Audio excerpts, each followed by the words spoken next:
Bonjour à tous, aujourd'hui sur le même décor et le même jour que les précédentes vidéos, voilà, je fais tout dans la foulée, je vous parle de mon expérience avec le zoom 18-35 Sigma Ciné et 50-100 Sigma Ciné. L'autre est en train de me filmer actuellement, donc je ne peux pas vraiment vous le montrer. Je ferai quelques petites images d'illustration, mais j'ai envie de vous parler de mon expérience parce que ça fait 1 an et demi que je tourne très souvent avec ces zooms sur une Red Helium 8K qui me filme actuellement. Pour un long métrage. Donc voilà, vu que le long métrage là on tourne dans quelques jours, je me suis permis de faire une petite interview avec ces zooms. Ils ouvrent à T2, ils ont de l'électronique embarquée, ils valent pièce à peu près 4500 € TTC. Ils ont, et ça c'est super, un filetage 82 pour mettre des filtres ND beaucoup moins chers que des filtres 4x565 par exemple, comme je vous ai parlé la dernière fois. Et ils ont un diamètre extérieur de 95, donc pas de souci pour toutes les matebox et tout ça. Il faut savoir que la matebox Tilta qui est juste ici, dont je vous ai parlé dans la dernière vidéo, a un filtre intégré 95 mm. Voilà.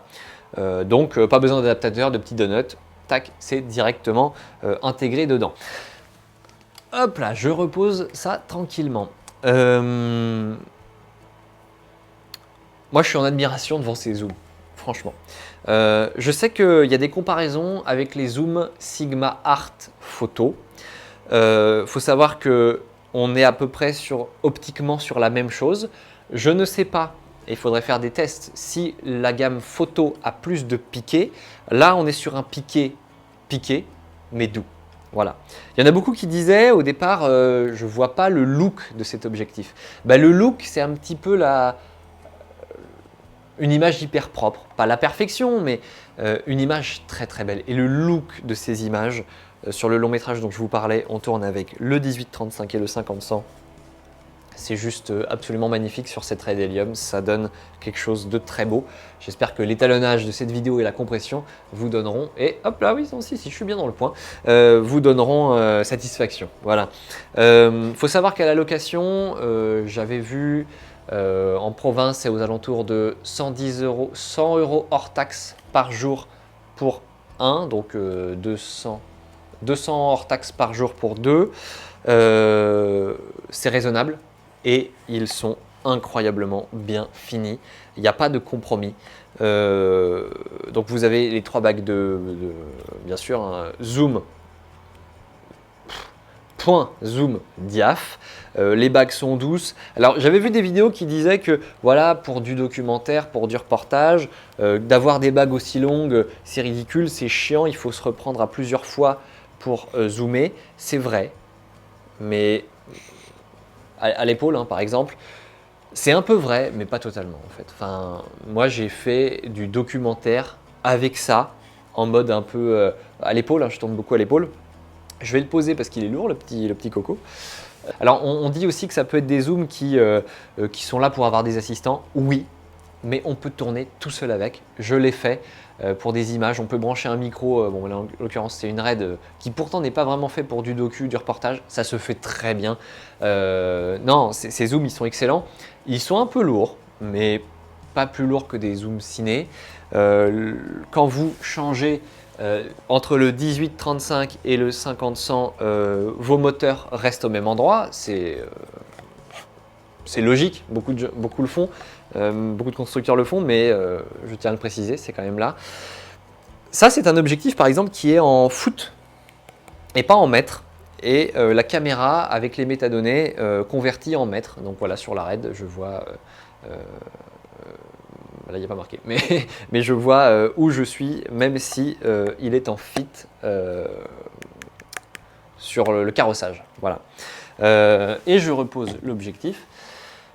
Pour moi, c'est le meilleur rapport qualité-prix en zoom ciné. Enfin, il y a l'expérience Sigma, il y a le bokeh est monstrueux, il y a le look. Je vous conseille un court-métrage qui s'appelle Blur, B-L-U-R, Blur, c'était quoi? Blur, allez hop, voilà comme ça. Un court-métrage tourné à l'Alexa Mini plus ça, c'est un truc de fou, enfin plus ça du coup, c'est une tuerie. C'est magnifique. Alors, le 50-100 a du pompage, a beaucoup de pompage, mais surtout au plus près, surtout au close focus. Au plus près, je dirais les 2 derniers mètres, il y a énormément de pompage. Pour vous dire, j'ai fait un petit test. Quand on passe de l'infini vers le close focus, sur quelque chose qui est à 1 mètre de distance, voilà, j'avais le rebord du balcon, à 1 mètre de distance, je fais le point vers l'infini, je reviens au minimum. J'avais l'équivalent d'un changement de focale entre 50 et 70 mm. Mais ce changement se voit surtout vers la fin. C'est comme ça, faut s'y faire. Pour tout ce qui est au-delà vous voyez, d'1 mètre, 2 mètres, le breathing, voilà, le pompage se fait moins ressentir. Je vous l'ai dit, je tourne avec sur une fiction, ça va quoi. C'est pas mauvais. Ça va plus être au moment, imaginons le personnage part de 5 mètres et revient là à 1 mètre. Là oui, en effet, on va avoir une impression de changer légèrement de focale. À voir, je vous ai mis les images, vous pourrez juger par vous-même. Pour moi en tout cas, même avec ça, c'est le meilleur rapport qualité-prix. Alors oui, c'est des Super 35, mais je pense qu'on a quand même un bon avenir du Super 35 pour au moins les 10 prochaines années. Bien sûr que le plein format sera là dans les caméras de cinéma partout, mais le Super 35 a encore de belles choses à nous proposer. Ces zooms ont encore de belles choses à nous proposer. J'espère que je vous ai convaincu pour les acheter. En tout cas, moi je me suis convaincu. Hein. Ils ne sont pas à moi comme je vous l'ai dit, mais bon, voilà. C'est de très belles pièces. Je vous conseille de partir sur ces zooms si vous cherchez des zooms ciné Super 35. Si vous cherchez des zooms ciné, des zooms pas très chers en Super 35, pas ciné, vous pouvez partir sur la gamme photo, même si c'est un petit peu plus dur à faire le point, plus rapide à zoomer hein, aussi. Eux n'ont pas de tirage optique. Je pense que pour au final 1000 € pour le 50-100 photo et 700 donc pour 1700 en tout, vous avez quand même quelque chose de très léger, très qualitatif.